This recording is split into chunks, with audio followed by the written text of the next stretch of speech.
قیام کے بعد اب آپ کو رکوع میں جانا ہے، تو رکوع میں کیسے جائیں گے؟ رکوع سے پہلے ہاتھ اٹھانا، یعنی رکوع میں جاتے ہوئے اللہ اکبر کہتے ہوئے رفع الیدین کرنا۔ رفع الیدین کے مواقع۔ نماز کی ابتدا میں سالم بن عبداللہ اپنے والد سے روایت کرتے ہیں کہ رسول اللہ صلی اللہ علیہ وسلم جب نماز شروع کرتے تو اپنے دونوں ہاتھ اپنے کندھوں کے برابر اٹھاتے، اپنے دونوں ہاتھ اپنے کندھوں کے برابر اٹھاتے، یعنی نماز کے آغاز میں کندھوں کے برابر، اور کبھی آپ کانوں کے پاس بھی لے جاتے تھے، نیچے بھی کر سکتے ہیں اور اوپر بھی۔ رکوع میں جاتے ہوئے اور رکوع سے سر اٹھاتے ہوئے، رکوع میں جاتے ہوئے اور رکوع سے سر اٹھاتے ہوئے، صحیح بخاری کی روایت ہے۔ اور جب رکوع کے لیے اللہ اکبر کہتے یعنی نبی صلی اللہ علیہ وسلم، اور جب اپنا سر رکوع سے اٹھاتے تب بھی اپنے دونوں ہاتھ اسی طرح اٹھاتے تھے جیسے شروع میں اٹھائے، اور سمع اللہ لمن حمدہ ربنا ولک الحمد کہتے، لیکن سجدوں میں ایسا نہیں کرتے تھے، سجدے میں جاتے ہوئے ہاتھ نہیں اٹھاتے تھے اور نہ سجدے سے سر اٹھا کے ہاتھ اٹھاتے تھے۔ 2 رکعتوں کے بعد کھڑے ہوتے ہوئے ابن عمر سے روایت ہے، اور یہ بھی صحیح بخاری کی، کہ جب وہ نماز شروع کرتے تو اللہ اکبر کہتے اور اپنے دونوں ہاتھ اٹھاتے، اور جب رکوع کرتے تب بھی اپنے دونوں ہاتھ اٹھاتے، اور جب سمع اللہ لمن حمدہ کہتے تو بھی اپنے دونوں ہاتھ اٹھاتے، اور جب 2 رکعت ادا کر کے کھڑے ہوتے تو بھی اپنے دونوں ہاتھ اٹھاتے تھے۔ اور ابن عمر اس کو اللہ کے نبی کی طرف منسوب کرتے تھے، یعنی ابن عمر ایسا کرتے تھے تو وہ کیا کہتے تھے، میں کیوں کرتا ہوں، کیونکہ نبی صلی اللہ علیہ وسلم ایسا کرتے تھے۔ رفع الیدین کے بارے میں وائل بن حجر کی گواہی۔ وائل بن حجر جو ہیں یہ مدینہ میں 9 ہجری کو مسلمان ہوئے تھے، اس کے بعد اگلے سال 10 ہجری کو دوبارہ مدینہ آئے تھے۔ اس سال بھی آپ نے نبی صلی اللہ علیہ وسلم کو رفع الیدین کرتے دیکھا، یعنی بعض لوگ کہتے ہیں نا کہ ابتدا میں نبی صلی اللہ علیہ وسلم کرتے تھے اور بعد میں نہیں کرتے تھے، چھوڑ دیا تھا۔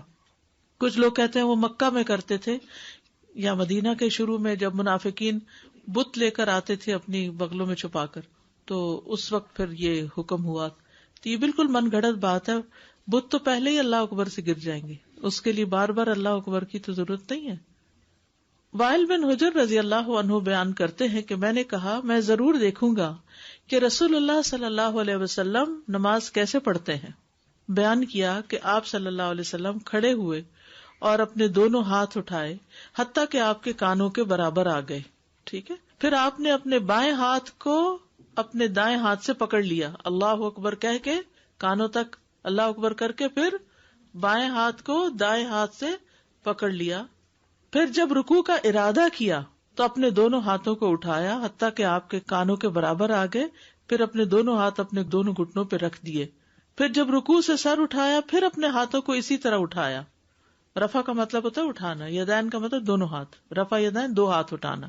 دوسری سند میں ہے، وائل کہتے ہیں کہ ایک مرتبہ پھر نبی صلی اللہ علیہ وسلم کی خدمت میں حاضر ہوا تو لوگوں نے جبے اور کمبل پہن رکھے تھے، سردی ہوگی، تو وہ اسی طرح اپنے کپڑوں کے نیچے سے رفع الیدین کر رہے تھے، یعنی اندر سے بھی کر رہے تھے۔ وائل بن حجر نے ہر حال میں صحابہ کو رفع الیدین کرتے ہی دیکھا۔ مسند احمد کی روایت ہے، یہ وائل رضی اللہ عنہ سے مروی ہے، کچھ عرصے بعد میں دوبارہ آیا تو وہ سردی کا موسم تھا، میں نے دیکھا کہ لوگوں نے چادریں اوڑھ رکھی ہیں اور سردی کی وجہ سے وہ اپنے ہاتھوں کو چادروں کے نیچے سے ہی حرکت دے رہے ہیں۔ ہر انگلی اٹھانے پر ایک نیکی ہے۔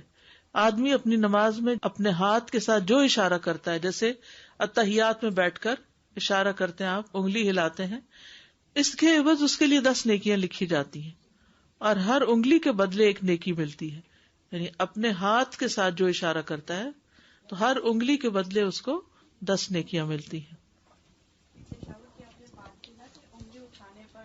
ایک نیکی، اور اس میں یہ بھی آتا ہے کہ شیطان کے اوپر بڑا سخت گزرتا ہے، لوہے سے بھی زیادہ سخت وار پڑتا ہے۔ اور وہی چیز میں ابھی وہ اس کو ریلیٹ کر رہی تھی کہ تھتکارنے پھر جو تھا تو ہمارا ہلکا سا تھتکارنا اس کے اوپر کتنا ہیوی پڑتا ہوگا کہ وہ بھاگ جاتا ہے، تو وہ ہمارے وسوسوں کو دور کرنے کا باعث ہے۔ بالکل، سبحان اللہ۔ یعنی ساتھ ساتھ جو مسائل پیش آتے ہیں ان کا حل بھی بتا دیا گیا ہے۔ ساتھ ساتھ میں نے پوچھنا تھا کہ بھی جیسے ہم کچھ لوگ نہیں اٹھاتے ہاتھ رکوع میں جاتے ہوئے، کیا وہ صحیح ہے؟ وہ حدیث کسی سے ثابت نہیں ہے، تو اس کے لیے کیا کرنا چاہیے؟ نبی صلی اللہ علیہ وسلم نے دونوں طریقوں سے نماز پڑھی، لیکن آخری عمل جو ہے آپ کا وہ ہاتھ اٹھانے کا ہے. ٹھیک ہے. اب اگر کوئی نہیں اٹھاتا تو ہاتھ اٹھانا فرائض میں سے نہیں ہے, ارکان میں سے نہیں ہے کہ اگر یہ نہ کیا تو نماز نہیں ہوگی. ہاں اجر کم ہو جائے گا کیونکہ ہاتھ اٹھانے کا اجر ہے.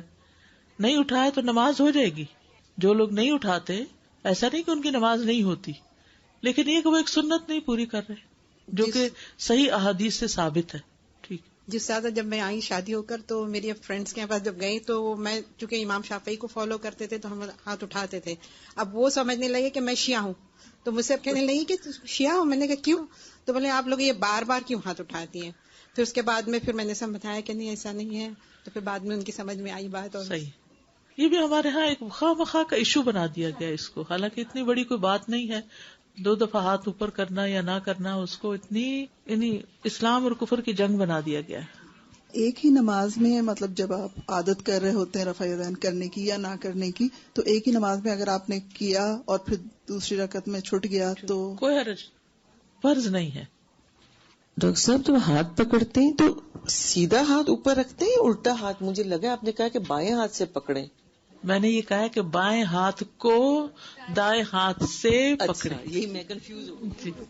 اگر ہم پہلی رکعت میں چھوٹی سورت پڑھ لیں اور دوسری رکعت میں بڑی, از دیٹ اوکے؟ نماز تو ہو جائے گی مگر سنت کو فالو کرنے کا اجر نہیں ملے گا. پہلی میں بڑی اور دوسری میں چھوٹی؟ جی ہاں, ایسے کرنا چاہیے. یہ مسنون طریقہ ہے. اگر کبھی ایسا ہوتا ہے کہ انسان کو خیال نہیں رہتا, وہ ایسی شروع کر بیٹھتا ہے کہ جو لمبی ہو گئی, تو حرج نہیں ہے, گناہ نہیں ہے, نماز پوری ہو جائے گی. جی. لیکن وہ جو ایک نبی صلی اللہ علیہ وسلم کے طریقے کو فالو کرنے کا اجر و ثواب ہے وہ رہ جائے گا. جیسے سورہ بقرہ ہے, لمبی سورہ ہے, اور آپ نے کہا کہ ایک ہی سورہ پہلی اور دوسری رکعت میں آرڈر سے ہونی چاہیے.